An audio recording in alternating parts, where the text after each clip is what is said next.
भगवान पर भरोसा। एक गांव में एक साधु रहता था। वो हमेशा पेड़ के नीचे बैठकर भगवान की भक्ति करता रहता था। उसको अपनी भक्ति पर पूरी श्रद्धा थी और वो भगवान पर पूरा भरोसा रखते थे।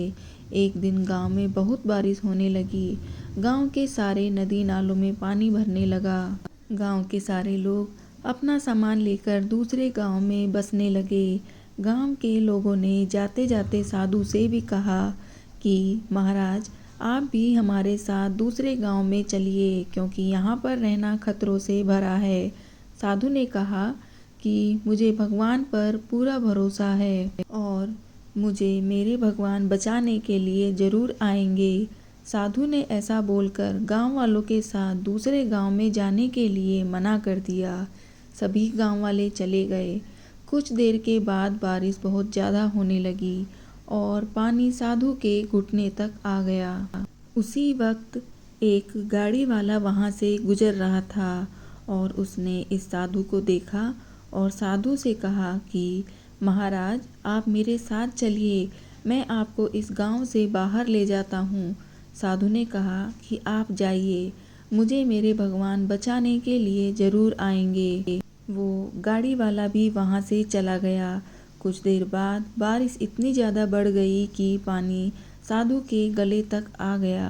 तभी एक नाविक वहाँ से गुजर रहा था और उसने इस साधु को देखा और कहा कि साधु महाराज, आप मेरे साथ चलिए, मैं आपको इस गांव से बाहर ले चलता हूँ।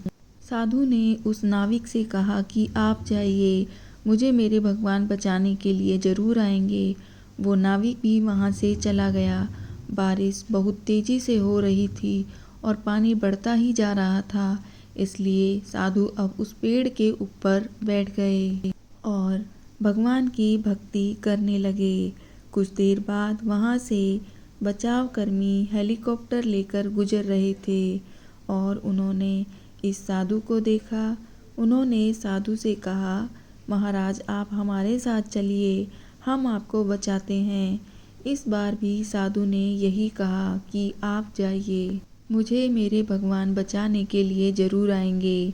बहुत समझाने पर भी साधु महाराज ने उनकी नहीं सुनी और वो बचाव कर्मी भी वहाँ से निकल गए। आखिर में पानी बढ़ जाने से साधु महाराज डूब गए और उनकी मृत्यु हो गई।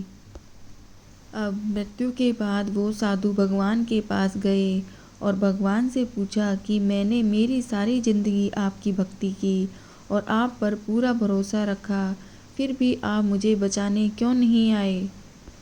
फिर भगवान ने उनकी इस बात का उत्तर दिया। भगवान ने कहा कि तुमसे किसने कहा कि मैं तुम्हें बचाने के लिए नहीं आया था। तुम याद करो, वो गांव वाले लोग, वो गाड़ी वाला, वो नाविक, वो बचाव कर्मी, वो सभी कौन थे? वो सभी मेरे भेजे हुए दूत ही तो थे, पर तुमने सही अवसर की पहचान नहीं की और उसी वजह से तुम्हारी मृत्यु हो गई। तो दोस्तों, इस कहानी से आपको क्या सीख मिली, कमेंट में ज़रूर बताना।